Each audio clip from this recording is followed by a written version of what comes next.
tous, bienvenue sur ma chaîne, j'espère que vous allez bien. Aujourd'hui, nouvelle vidéo qui sera mon bilan YouTube. Je me suis dit que ça serait bien de faire ce genre de vidéo, donc c'est la première fois que je le fais sur ma chaîne. C'est pour un peu, on va dire, clôturer l'année, faire un peu un bilan en termes de, au niveau YouTube, comment ça s'est passé au cours de l'année. Et également faire un petit point au niveau personnel, ce qui a changé pour moi en 2022. Donc, bon, on va commencer tout de suite en termes de personnel. Déjà, moi, au niveau personnel, il y a eu mon changement au niveau déjà du travail. J'ai trouvé donc du travail au mois de février. J'ai été pendant 6 mois, je bossais à Carrefour dans le service Drive. Donc, ça a été une expérience pour moi qui m'a permis de découvrir la grande distribution. Mais également, ça a été pour moi une expérience qui n'a pas été, qui n'a pas été concluante. En soi, le travail, ça allait, on avait le chariot, on avait les sacs, il fallait faire les courses des clients, etc. Donc en soi, le travail, ça allait. Moi, au niveau, ce qui pêchait, c'était déjà en termes d'horaire. On était 2 semaines du matin, 1 semaine de l'après-midi. C'était 5h midi ou 5h 13h avec 20 minutes de pause. En règle générale, je ne prenais même pas mes 20 minutes de pause parce que j'avais pas le temps. Parce que c'est pareil, hein, il y a un quota et tout, il y a les horaires respectés. Donc des moments, en fonction de la rapidité de notre travail, on n'a pas le temps en fait de prendre une pause, quoi. Il y a beaucoup de jours où je ne prenais pas de pause. Et clairement, enchaîner 5h midi ou 5h 13h, c'est compliqué. Surtout comme ça 2 semaines d'affilée. En plus, en règle générale, c'est pareil, on ne finissait jamais à l'heure. Il y avait le manque de personnel. À chaque fois, le nombre de commandes par jour, c'était quand même gros. Et le problème, c'est que on va dire les responsables n'en pouvaient, on va dire, rien parce que eux, ils avaient des quotas à remplir, ils ont la direction au-dessus. Où eux, leur but, c'est que qu'ils fassent rentrer de l'argent, mais sauf que derrière, à un moment donné, ils ne se rendent pas compte qu'il n'y a pas les bras, qu'il n'y a pas, il n'y a pas l'effectif pour faire ce nombre de commandes. Et ce qui fait que c'était nous, les employés, qui en pâtissaient derrière. Des moments, je faisais des semaines à 40 heures, voire plus de 40 heures. Et voilà. Et au fur et à mesure des semaines, ça a été extrêmement compliqué. Ma vie de famille, ma vie là-bas professionnelle. Il y avait aussi, on va pas se mentir, hein, il y avait aussi YouTube et tout. Et à un moment donné, je n'arrivais plus. De toute façon, arrivé à la fin quasiment à la fin de mon contrat, j'étais épuisée. De toute façon, j'ai pris 1 semaine d'arrêt maladie tellement j'étais malade, clairement. Je suis tombée d'un coup, où j'ai eu une nuit où j'ai été malade, j'ai vomi toute la nuit. J'étais tellement épuisée que je suis restée tout le samedi dans mon canapé, impossible. Mais quand je vous dis impossible de me lever, c'est quand j'ai essayé de me lever. J'avais l'impression que mon corps allait tomber, j'étais blanche, j'avais des bouffées de chaleur tellement je n'y arrivais plus. Et pourtant, quand je rentrais à midi, 13h, j'essayais de dormir l'après-midi pour rattraper. Mais j'arrivais pas en fait à récupérer le sommeil. Je suis trop quelqu'un qui est habitué à travailler de journée. Même mon rythme de famille, je préfère travailler de journée. Me lever, 7h, 7h30, ça me dérange pas. Mais quand tu commences à te lever à 4h du matin, 3h30 du matin, moi je n'arrivais pas personnellement à tenir ce rythme-là. C'est pas fait pour moi, il y a des personnes qui y arrivent. Moi, c'était pas possible. Et après, quand on était de l'après-midi, c'était 13h, 20h du coup. Mais l'après-midi, ça allait encore. Mais c'était vraiment compliqué. Donc, de toute façon, je savais qu'au bout des 6 mois, même si on m'aurait proposé un contrat, je ne serais pas restée. Mon choix était fait. Et finalement, j'ai eu du coup Kiabi qui m'a recontacté. Donc, Kiabi, j'avais travaillé déjà l'année dernière pendant 1 mois et demi. Et j'ai toujours gardé contact avec eux. Moi, Kiabi, j'ai fait dans le magasin où je suis, j'ai fait tous mes stages d'école. Donc moi, ils me connaissent depuis que j'ai 13-14 ans. Donc j'ai toujours gardé des contacts avec eux et tout. Et l'année dernière, ils avaient besoin, ils m'ont proposé un petit contrat. Et donc là, il y a eu à ce moment-là l'option des contrats d'apprentissage. Et du coup, mon manager m'a contacté pour me proposer ça, un contrat de 2 ans. En plus, je faisais BTS. Ça me permettait, moi, d'avoir un diplôme. Il savait que j'en avais parlé, que moi, j'aurais voulu être manager. C'était mon projet quand j'étais à l'école. Et du coup, c'est chose faite, il m'a proposé ça, donc j'ai quand même longuement réfléchi, j'en ai parlé avec mon conjoint, tout ça. Et voilà, j'ai pris la décision d'accepter, donc mon contrat a été signé avant que je finisse celui de Carrefour. Donc voilà. Donc quand Carrefour s'est terminé, j'ai fini le 31 juillet, j'ai eu du coup 15 jours de vacances et là j'ai commencé le 15 août chez Kiabi. Donc voilà, moi j'adore Kiabi. Donc certes c'est pareil, hein, c'est un rythme aussi qui est intense. Voilà, on s'ennuie pas, mais j'aime beaucoup, j'adore travailler dans les fringues, j'adore mon équipe, franchement mes collègues c'est des collègues au top, franchement on rigole super bien et tout, on fait notre travail mais en même temps il y a une super ambiance. Au niveau des horaires, c'est des horaires de jour, donc soit je fais 8-16, soit je fais 9-17, ou soit je fais midi 20h. On a 1 heure de pause et je trouve ça parfait. Quand on finit à 16h, on finit à 16h. Il n'y a pas de tu restes parce qu'il y a ça à faire. Voilà, c'est on finit notre travail. Après, s'il n'est pas fini, c'est pas grave. On continuera demain. Et voilà, quand je finis, je finis. Et pour moi, c'est beaucoup mieux. Voilà, c'est quand même beaucoup mieux. Quand je suis en midi 20h, bon, j'ai quand même ma matinée de libre. Après, bon, bah, quand je suis de journée 8-16, bon, bah, quand je rentre, il faut aller rechercher ma fille et tout. Donc, c'est vrai que ma journée... du coup elle a un petit peu foutu, mais je préfère largement mieux ce rythme comme ça. Donc là, alors après oui, le commerce il y a des sacrifices, comme là par exemple, là je suis en week-end, quand je vous parle on est le jeudi 8 décembre. Donc bon bah là je suis en week-end jeudi vendredi parce que je travaille samedi dimanche, donc il y a des sacrifices parce que du coup t'as pas, c'est rare que t'as tes samedis, tu travailles aussi des moments le dimanche. Après c'est fait sur la base du volontariat, hein, bien sûr. Après les jours fériés c'est pareil, il faut les faire mais c'est sur la base du volontariat. Il y a des sacrifices mais je préfère mieux ça. Voilà, clairement je préfère ce rythme là, c'est beaucoup mieux pour moi. Je sens que je suis moins fatiguée. Alors oui évidemment quand je fais ma journée de travail je suis fatiguée en fin de journée, mais c'est pas la même fatigue que j'ai vécue à Carrefour. Et voilà, franchement je suis très très contente d'être retournée là-bas. Donc en parallèle je suis une journée à l'école comme je vous ai déjà expliqué, en centre de formation pour faire mon BTS. Donc je fais ça pendant 2 ans. Donc voilà. Ce qui est bien, c'est que voilà, je fais mes 2 jours de boulot, je fais une journée en centre de formation, donc ça me permet de faire quand même une coupure. Je reviens le jeudi travailler, je suis en repos le vendredi et je retravaille le samedi, je suis en week-end et je reprends lundi à midi en général. Donc voilà, je préfère beaucoup mieux du coup professionnel. Je suis ravie, ça s'est bien débloqué pour moi. Donc là, je suis partie pour travailler jusque octobre 2024. Donc on verra en octobre 2024 ce qui se passera pour moi, déjà si j'ai mon diplôme, et on verra aussi en fonction de Kiabi.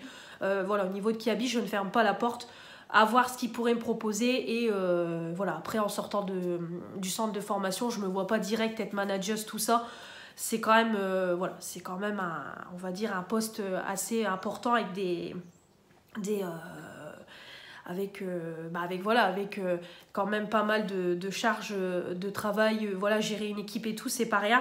Donc voilà, on verra ce qu'ils me proposeront, mais en tout cas, je suis tranquille pour 2 ans. Ensuite, également pour moi, c'est débloqué du coup ma voiture. J'ai pu enfin avoir ma voiture, un gros changement aussi dans ma vie. Donc certes, je ne suis pas une grande conductrice, il faut savoir que j'aime pas trop conduire, je suis pas à l'aise au volant. J'ai eu beaucoup de mal à avoir mon permis, donc voilà, je suis pas la plus grande conductrice. Moi, c'est juste pour aller travailler chez mes beaux-parents, chez mes parents, action et tout, mais vraiment je vais dans le coin. Mais je suis quand même contente d'avoir ma voiture, rien que pour les courses, pour pouvoir aller travailler et tout. Ma fille quand elle est malade et tout, je peux aller au médecin et tout. C'est un gros poids en moins sur mes épaules, c'est un gros changement dans ma vie, un gain de temps aussi, parce qu'à chaque fois aller à pied et tout, ça prenait un temps monstre. Avant, quand j'allais à pied à Action, ça me bouffait toute ma matinée. Donc c'est quand même un gros changement au niveau de ma voiture. J'ai également eu le petit bonheur fin janvier, je dis même pas fin janvier, c'est début janvier, où on a eu un petit arrivant à la maison, donc mon chien, mon petit Goku. Donc la référence, c'est que mon conjoint est fan de Dragon Ball Z, donc on l'a appelé Goku, au lieu de l'appeler Sangoku. Donc voilà, il m'a fait la surprise pour nos 7 ans de me ramener un petit chien. C'est vrai qu'on avait perdu notre petite chienne, je sais même plus on l'a perdu quand. On l'a perdu, pas l'année dernière, l'année d'avant. Ouais, ça doit être ça parce qu'on est resté quasiment 1 an sans chien. Donc ouais, ça devait faire ça à peu près presque 1 an qu'on avait perdu notre petite chienne. Donc voilà, il m'a fait la surprise de me ramener un chien parce que c'est vrai que j'étais pas trop pour reprendre un chien. Déjà le côté financier, le côté où t'as un chien, il faut lui apprendre la propreté et tout. Voilà, moi j'ai jamais eu de chien à éduquer et tout. Après bon, il y avait quand même le côté aussi quand tu pars, bah t'as le chien, quand tu pars en vacances faut demander et tout. Mais bon, franchement c'est que du bonheur. Alors oui, il me salit la maison, oui il a fait des dégâts, je vais pas mentir. Mais voilà, c'est un gros bonheur au quotidien. De toute façon, comme je vous dis, c'est mon fils, c'est mon deuxième enfant. Clairement, moi, c'est pas des blagues, c'est vraiment pour moi un membre de la famille. De toute façon, on l'a pris pour partir avec nous en vacances. Et de toute façon, on a dit on va le prendre tout le temps. Parce que voilà, on pourrait pas rester sans lui. Même si c'est des contraintes. Mais voilà, c'est un gros bonheur de l'avoir. Alors des moments, oui, il fait encore pipi dans la maison, c'est compliqué. Mais c'est un gros bonheur de l'avoir de l'avoir eu. C'est voilà, c'est top. Et on a également eu l'entrée en CP de ma fille. Ça a quand même été un petit cap aussi de passer de la maternelle à la primaire. Ça y est, mon bébé grandit, elle a eu 6 ans. Donc voilà, mon petit cœur de maman a pris un coup. Mais voilà, la petite entrée en CP. Donc maintenant, ça y est, on est à la grande école, on a les devoirs et tout. Donc ça se passe très bien en termes de travail. Le comportement, c'est quand même compliqué. Voilà. Les couleurs de comportement, c'est pas toujours ça. Parce qu'en fait, chaque semaine, ils ont une pastille de couleurs. Donc si c'est vert, c'est bon comportement. Si c'est orange, comportement à revoir. Et si c'est rouge, c'est voilà, là c'est vraiment un comportement c'est vraiment qu'il y a eu une grosse bêtise. Mais voilà, ça a été un joli ça a été un gros cap le CP. Mais bon, voilà, elle travaille bien, mais le comportement c'est quand même voilà, c'est pas toujours ça. Mais bon, c'est une enfant, c'est comme ça. Et notre rôle de parent, c'est tout simplement de lui faire comprendre que il n'y a pas que le travail, il y a le comportement. Et voilà, de toute façon on gère tout ça en privé, il n'y a pas de souci. Donc voilà, on va dire au niveau personnel, vraiment les grosses choses qui ont marqué mon année. Voilà, vraiment les gros trucs. Après voilà, hein, il y a le quotidien de tous les jours. Mais en tout cas pour moi, ça a été une excellente année personnellement. Donc j'espère qu'elle sera aussi bonne en 2023. Mais en tout cas voilà, que du positif pour cette année 2022. Donc je suis ravie. YouTube. Alors en termes de YouTube, l'année dernière j'étais à 600, quand on a commencé l'année j'étais à 654 abonnés. Donc là on a passé le cap des 863. Donc j'ai pris 209 abonnés au cours de l'année. Donc je vous cache pas que je vais pas dire que c'est décevant. Mais j'aurais voulu beaucoup mieux. Voilà, j'aurais voulu passer le cap des 1000 abonnés. La chaîne, ça fait quand même 3 ans qu'elle existe. Ou 4 ans, je ne sais plus. Je vais regarder ça. Je l'ai ouvert en 2019, donc 2020, 2021, 2022, donc 3 ans. Elle a eu 3 ans, j'aurais quand même voulu atteindre le stade des 1000 abonnés. Bon, ça n'a pas encore été fait. Là, j'y crois que pour 2023, ça sera mon année au niveau de YouTube, qu'on passera le cap des 1000. Ça y est, j'y crois vraiment. Voilà, 863, les 1000, je pense qu'on va les atteindre.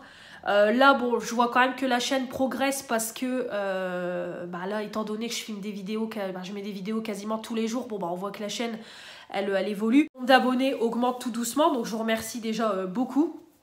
Je remercie déjà toutes les abonnés fidèles voilà, qui sont là depuis le début, qui me soutiennent, qui mettent des mots à chaque fois. Donc déjà, merci de votre fidélité. Et puis bienvenue aux nouveaux et aux nouvelles. Et puis également, pour les personnes qui regardent les vidéos et qui ne sont pas abonnées, n'hésitez pas à vous abonner. C'est ce que je vous dis à chaque fois parce que vous regardez les vidéos sans être abonné. Oui, ça me rapporte un vue. Oui, si vous likez, ça me rapporte un like. Mais le plus important, c'est vraiment le nombre d'abonnés pour permettre de faire grandir la chaîne. Donc si vous aimez ma chaîne, vraiment n'hésitez pas parce que je constate toujours qu'on est à 40-50% de personnes non abonnées qui regardent mes vidéos. Donc pour vous, c'est juste un clic pour vous abonner, mais pour moi, ça me permet de faire évoluer ma chaîne. Et l'air de rien, si les 40% ou les 50% de personnes qui ne regardent pas ma vidéo likeraient, s'abonneraient, peut-être que ma chaîne, elle aurait déjà atteint les 1000, voire les 1100, 1200 abonnés. Donc vraiment, n'hésitez pas à vous abonner. Donc je suis pas sur YouTube non plus pour avoir un gros nombre d'abonnés, mais ça fait plaisir de voir sa chaîne évoluer. On va pas se mentir, je vais pas jouer l'hypocrite. Je suis pas non plus sur YouTube pour gagner un salaire, je vais pas vous mentir. Comme je l'ai toujours dit, si j'arrive à avoir un petit revenu YouTube qui me permet, je demande juste de financer mes haul actions ou voilà, financer des haul make-up pour me permettre de faire du contenu, ça serait merveilleux. Moi, YouTube, ça va pas me permettre de payer mon loyer. YouTube, si j'ai un revenu, ça sera pour un haul action, pour un haul make-up, pour faire du contenu sur la chaîne, pour acheter du matériel. Voilà, ça sera vraiment que pour la chaîne YouTube, aussi pour vous faire plus de concours. Donc ça sera vraiment pour ça l'argent YouTube, je vous le dis, ça sera pas du tout pour payer mon loyer. Loin de ça, YouTube cherche pas à en faire mon travail, pas du tout. Après, si la chaîne évolue, pourquoi pas me mettre en micro-entreprise comme beaucoup le font. Et voilà, et en faire mon deuxième travail, le déclarer. Mais on n'en est pas encore là. Et si déjà j'arrive à avoir les 1000 abonnés, être un peu monétisé tous les mois, ça serait, voilà, ça serait top. C'est tout ce que je demande et c'est tout ce que voilà, tout le monde espère avoir sur YouTube. C'est ce que je dis, on va pas faire l'hypocrite à dire on est sur YouTube, mais c'est pas grave si ma chaîne elle évolue pas. Non, si on veut tous que sa chaîne évolue, je fais quand même, voilà, je fais des petits montages, je fais des petites miniatures, je fais des petites intros, c'est pas des trucs de malade, mais ça me demande du temps. Là en ce moment, avec toutes les vidéos que je poste au mois de décembre, vous pouvez pas imaginer le temps que ça me prend. Tous les soirs, je suis en train de monter des vidéos. Là, bah aujourd'hui, je suis en repos. J'ai filmé, je suis déjà à ma deuxième vidéo que j'ai filmée, je pense en refilmer encore. Entre deux, bah, j'ai mon ménage à faire, je vais aller rechercher ma fille, voilà, j'essaye de tout, voilà, j'essaye de jongler entre tout ça, mais vous pouvez pas imaginer le nombre de temps que ça prend, alors que moi j'ai pas un travail de ouf, hein. C'est du classique au niveau des montages et tout, mais ça demande extrêmement de temps.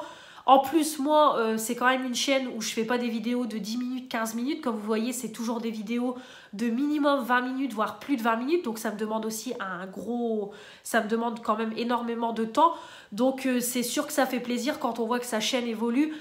J'ai essayé aussi au cours de l'année de changer au niveau des vidéos parce que moi, c'est vraiment une chaîne très variée, hein. Comme vous pouvez voir, on a des produits terminés, on a des produits du moment. Je vous présente le make-up que j'utilise. Il y a des hauls. J'ai également lancé les projets pan. D'ailleurs cette année je vous ai lancé un nouveau projet, le projet pan palette, pour essayer d'utiliser mes palettes au maximum, essayer de les pan, etc. Voilà, il y a énormément de choses sur ma chaîne. Les retours de course maintenant qui sont arrivés étant donné que j'ai une voiture. Également cette année j'ai testé Shein aussi. Je vous avais fait un petit haul Shein. J'ai également testé Nox aussi, Nox Parfum, c'est pareil, je vous ai fait une revue et tout, j'ai testé. Après je vous ai présenté aussi mes collections make-up en combo avec mon rangement make-up. D'ailleurs mon rangement make-up il va arriver aussi ce mois-ci. Voilà, j'ai essayé tout au long de l'année de faire mes vidéos habituelles. De toute façon chaque mois vous avez produits terminés, produits du moment, Blissim, ça c'est les vidéos que vous avez tous les mois. Les haul actions quasiment tous les mois, mais vous avez également entre deux, voilà, les retours de course, je vous fais des revues, je vous fais des crash tests, j'essaye de faire des vlogs, je vous fais aussi un peu de lecture, j'essaye vraiment de varier la chaîne au maximum pour plaire à un maximum de monde et aussi pour un peu changer des vidéos habituelles parce que on voit beaucoup de haul action, on voit beaucoup de produits terminés et tout, donc j'essaye de varier, de garder mes vidéos habituelles mais également de varier aussi la chaîne. Moi il faut savoir que quand je fais des achats et tout, je ne fais pas des achats spécialement pour YouTube. Moi quand je vais chez Action, c'est que je dois aller chez Action. Quand je fais des achats Action, c'est que je dois faire des achats Action. Je n'achète pas spécialement pour la chaîne. Ça il faut le savoir aussi. Comme là j'achète les dernières palettes et tout Action, c'est parce que j'ai envie de les acheter, j'ai envie de les tester, mais pas spécialement non plus pour la chaîne. Il faut savoir que voilà, toutes les vidéos que je vous fais, c'est parce que j'ai envie de les faire et non pas que je me dis je vais la faire parce que ça va me faire des vues, pas du tout. Alors après en termes de vues aussi, bon je constate quand même qu'au niveau des vidéos, les vidéos qui cartonnent sur ma chaîne, ça reste quand même les produits terminés. Voilà, ça, au niveau du nombre de vues, on est toujours dans les 300, 400, voire plus de 400. Les hauls et Yves Rocher, à chaque fois, ça cartonne. Les hauls Yves Rocher, à chaque fois, on est dans les 600, 700, voire plus de 700 vues. Ça, c'est vrai qu'à chaque fois, ça cartonne. Les hauls Action, c'est pareil, ça cartonne aussi sur la chaîne YouTube. Les produits du moment, je trouve que c'est pas mal aussi. C'est vrai que petit à petit, la vidéo monte au niveau des vidéos. C'est vrai que ça monte quand même les produits du moment. Et après, en règle générale, en termes de vidéos, je suis toujours aux alentours de 150 à 200 vues. En général, c'est mon nombre de vues. Voilà, mon nombre, moi, c'est ma moyenne au niveau des vues. En termes de vidéos, c'est ce que je constate à chaque fois. Donc voilà. Après, c'est vrai qu'il y a des vidéos qui cartonnent moins que d'autres. Par exemple, les crash tests make-up et tout. Mais moi, j'aime bien vous les faire, comme je vous dis, pour diversifier et tout. Et ça peut toujours intéresser, même si ça intéresse 5, 10, 15 personnes. Bah, c'est toujours ça de prix. Donc voilà. Donc également aussi au niveau de YouTube, il y a eu mon changement de téléphone aussi qui m'a permis quand même de faire déjà plus de vidéos parce qu'à un moment donné mon iPhone 7 c'était une catastrophe, je ne pouvais plus filmer, plus rien, c'était voilà, c'était une catastrophe mon téléphone. Il était vieux et en plus c'était un 32 Go donc je pouvais pas filmer autant que je pouvais. Là c'est quand même un 64 Go donc je vois la différence, je peux quand même filmer plus de vidéos et c'est beaucoup mieux pour moi pour m'avancer. Et au niveau de la qualité, bon, ça se voit quand même, hein, voilà, on le voit quand même si je filme l'écran face à moi, on voit quand même que, voilà, on voit que c'est beaucoup mieux au niveau de la qualité. Même quand je fais les vidéos make-up, bah, c'est quand même mieux. Je trouve qu'on voit, on voit beaucoup mieux les couleurs, on voit mieux le make-up, donc voilà, ça fait plaisir.